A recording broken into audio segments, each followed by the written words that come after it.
असम से खदेड़े जा रहे मुसलमान, बॉर्डर से खदेड़ा मचा हड़कंप। असम से मुसलमानों को खदेड़ा जा रहा है, असम में कानून भी लाया जा रहा है और एक बार फिर अगर बीजेपी की सरकार बनी तो असम से मियां मुसलमानों का नामो निशान तक मिट जाएगा। जी हां, ये कोई हवा में उड़ता दावा नहीं है, ये बीजेपी के मैनिफेस्टो में किया गया वादा है, जिसमें डंके की चोट पर यह कहा गया है कि बीजेपी की सरकार असम में रिपीट हुई तो घुसपैठियों को 24 घंटे के अंदर असम से खदेड़ दिया जाएगा, उन्हें असम छोड़ना होगा और मियां मुसलमानों को बॉर्डर पार जाना होगा, जिसके बाद हड़कंप मचा है क्योंकि कुछ राजनेताओं के चक्कर में इन मुसलमानों ने अपना ऐसा वर्चस्व फैलाया कि इलाके तो छोड़िए साहब, कई राज्यों की डेमोग्राफी ही पूरी तरीके से चेंज हो गई, जिसका कच्चा चिट्ठा खुला तो कई चौंकाने वाले खुलासे हुए। नमस्कार, कैपिटल टीवी का खास शो कच्चा चिट्ठा देख रहे हैं आप, मैं हूं आपके साथ हर्ष भारद्वाज। असम में चुनावी सरगर्मियां अपने चरम पर हैं और राजनीतिक बयानबाजी लगातार तीखी होती जा रही है। इसी बीच मुख्यमंत्री हेमंत बिस्वा शर्मा के बयान और बीजेपी का चुनावी घोषणा पत्र सुर्खियों में है। शर्मा ने साफ कहा है कि अगर भारतीय जनता पार्टी को फिर से जनादेश मिलता है तो अवैध प्रवासियों के खिलाफ सख्त से सख्त कानून लाया जाएगा, जिससे 24 घंटे के अंदर कार्रवाई तुरंत होगी और मियां मुसलमानों को बाहर भेजा जाएगा। तो चलिए समझते हैं क्या है 24 घंटे में मियां मुसलमानों को बाहर करने की कहानी और कच्चा चिट्ठा खोलते हैं कि कैसे मियां मुसलमानों ने कर डाली डेमोग्राफी चेंज, जिस पर मचा है बवाल। 24 घंटे में कार्रवाई वाला कानून क्या है पूरा प्लान। बीजेपी ने असम में अपना चुनावी घोषणा पत्र जारी किया। घोषणा पत्र जारी करने के बाद मुख्यमंत्री हेमंत बिस्वा शर्मा ने कहा कि अगर बीजेपी के नेतृत्व वाली सरकार तीसरी बार सत्ता में आती है तो वो असम से प्रवासियों को निष्कासित करने वाले अधिनियम 1950 को इस्तेमाल करेगी। यह अधिनियम जिला आयुक्तों को 24 घंटे के भीतर अवैध प्रवासियों को हटाने का अधिकार देता है, ताकि पड़ोसी देश बांग्लादेश से आए अवैध प्रवासियों के खिलाफ अभियान को तेज किया जा सके। इसके साथ ही शर्मा ने कहा, बांग्लादेशी मियाओं द्वारा किए गए अतिक्रमण के खिलाफ हमारा अभियान और तेज होगा और उन्हें जमीन का 1 इंच भी अपने पास रखने की इजाजत नहीं होगी, उन्हें खदेड़ा जाएगा। शर्मा ने आगे यह भी कहा कि मैं आज ये भरोसा दिलाता हूं कि अगले 5 सालों में हम बांग्लादेशी मियाओं की कमर तोड़ देंगे। शर्मा के बयान में इस्तेमाल किए गए मियां मुसलमान शब्द ने सियासी बवाल खड़ा कर दिया है। भारतीय राष्ट्रीय कांग्रेस और अन्य विपक्षी दलों ने इस समाज को बांटने वाला बयान बताया है। वहीं कांग्रेस नेता गौरव गोगोई ने कहा कि चुनाव में इस तरह की भाषा लोकतांत्रिक मूल्यों के खिलाफ है। यूसीसी लागू करने का ऐलान। इतना ही नहीं, घोषणा पत्र में यूनिफॉर्म सिविल कोड लागू करने की बात कही गई है। शर्मा ने दावा ठोका है कि सत्ता में आने के 3 महीने के भीतर इसे लागू कर दिया जाएगा।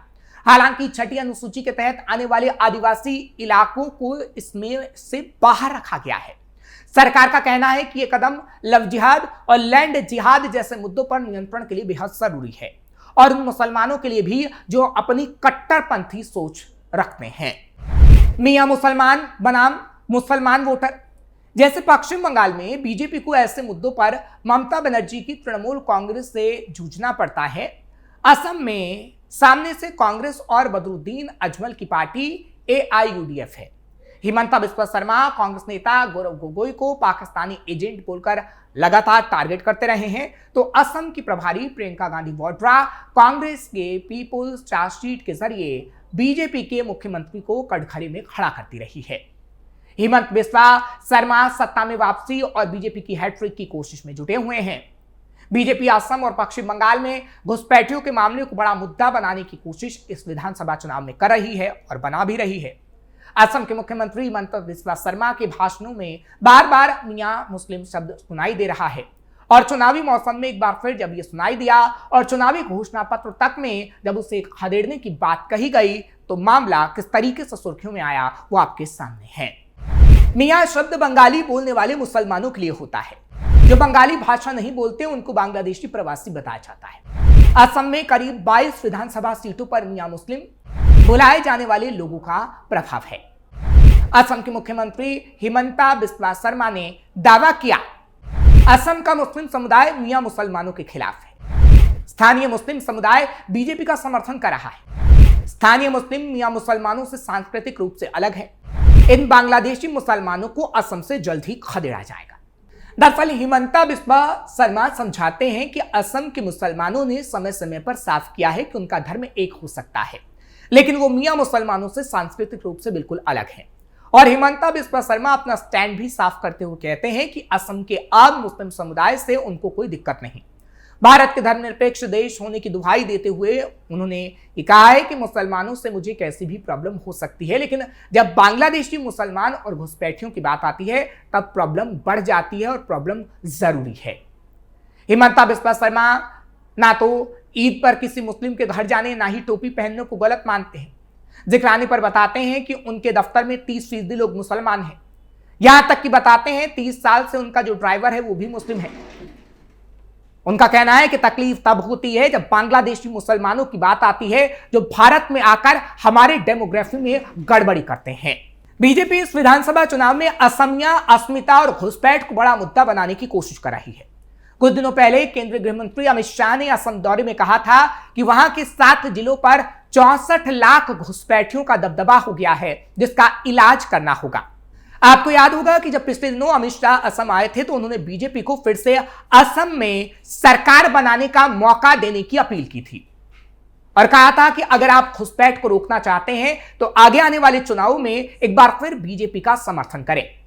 और चुनावों की तारीख जब सामने आ गई है तो खास तौर पर असम में यह दावा किया जा रहा है कि घुसपैठियों को बाहर निकाला जाएगा।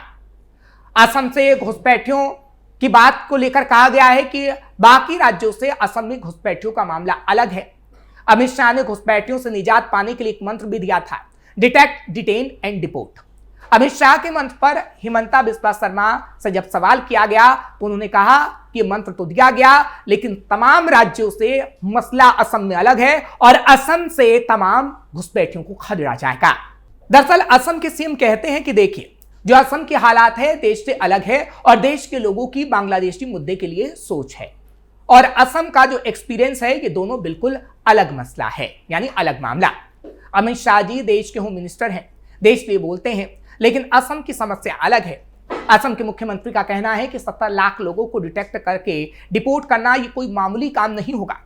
महाराष्ट्र में हो सकता है, गुजरात में हो सकता है, डिटेक्ट, डिटेन और डिपोर्ट पूरे देश में लागू हो सकता है, लेकिन असम में ये थोड़ा मुश्किल तो है लेकिन नामुमकिन नहीं। आगे आने वाले समय में ये जरूर होगा और अवैध मुस्लिम बांग्लादेशियों को पूरी तरीके से भगाया जाएगा, उनका सफाया किया जाएगा। अमित शाह के 3D फैक्टर को बताते हुए हिमंता बिस्वा शर्मा कहते हैं, अवैध मुस्लिम बांग्लादेशियों को कानूनन जो सुविधा मिल रही है पहले उससे वंचित करना पड़ेगा, फिर वो लोग जो कब्जा करके बैठे हैं गैर कानूनी तरीके से उनको निकालना होगा। हमने जैसे 50,000 एकड़ जमीन से उन लोगों को अलग किया, जब ऐसा माहौल बनेगा, बांग्लादेश पड़ोसी मुल्क है, वो लोग खुद चले जाएंगे। असम में हमें अलग तरीका अपनाना पड़ेगा, ना कि कोई सीधा सपाट फॉर्मूला। दरअसल बांग्लादेशी मुसलमानों को लेकर पूरी तरीके से क्लियर किया गया है घोषणा पत्र में कि अगर दोबारा से सरकार आएगी तो 24 घंटे के अंदर इन पर कार्रवाई की शुरुआत हो जाएगी। हालांकि हिमंता पूरी तरीके से यह दावा कर रहे हैं कि असम में एक बार फिर से बीजेपी की सरकार रिपीट हो रही है, लेकिन कांग्रेस लगातार इस मामले को लेकर सवाल उठा रही है, इसे गंभीर मुद्दा बता रही है और ये कह रही है कि मियां मुसलमान शब्द का इस्तेमाल जो किया जा रहा है वो कहीं ना कहीं तमाम मुसलमानों के लिए किया जा रहा है और अगर बीजेपी की सरकार एक बार फिर से असम में आती है तो तमाम मुसलमानों के लिए काफी दिक्कत का विषय है और मुसलमानों को असम के मुख्यमंत्री प्रताड़ित भी करेंगे जिस तरीके से उनकी भाषा है। फिलहाल आगे आने वाले समय में क्या होता है ये तो वक्त ही बता पाएगा, लेकिन दावे और वादे जिस तरीके से कांग्रेस और बीजेपी कर रही है वो अलग अलग है, क्योंकि इस वक्त बीजेपी का दावा बड़ा है कि अवैध घुसपैठियों को उसे बाहर करना है, साथ ही साथ यूसीसी कानून को लेकर भी उसने दावा ठोक दिया है। लेकिन कांग्रेस ये कह रही है कि अगर असम में बीजेपी का राज आता है तो मुसलमान प्रताड़ित होगा, इसलिए लोगों को सोच समझकर फैसला लेना होगा।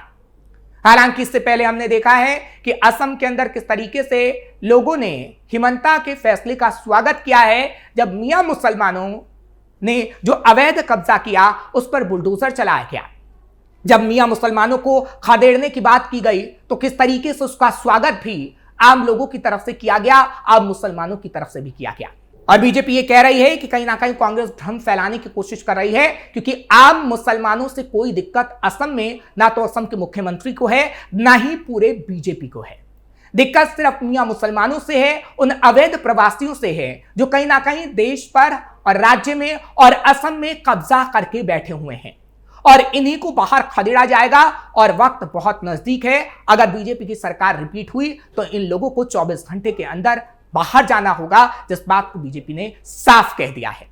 फिलहाल ऐसा होता है या फिर नहीं होता है, यह तो वक्त ही बता पाएगा। आपको ये खबर कैसे लगी कमेंट सेक्शन में जरूर बताएं। खबर को लाइक शेयर करें, कैपिटल टीवी को सब्सक्राइब करना मत भूलिएगा।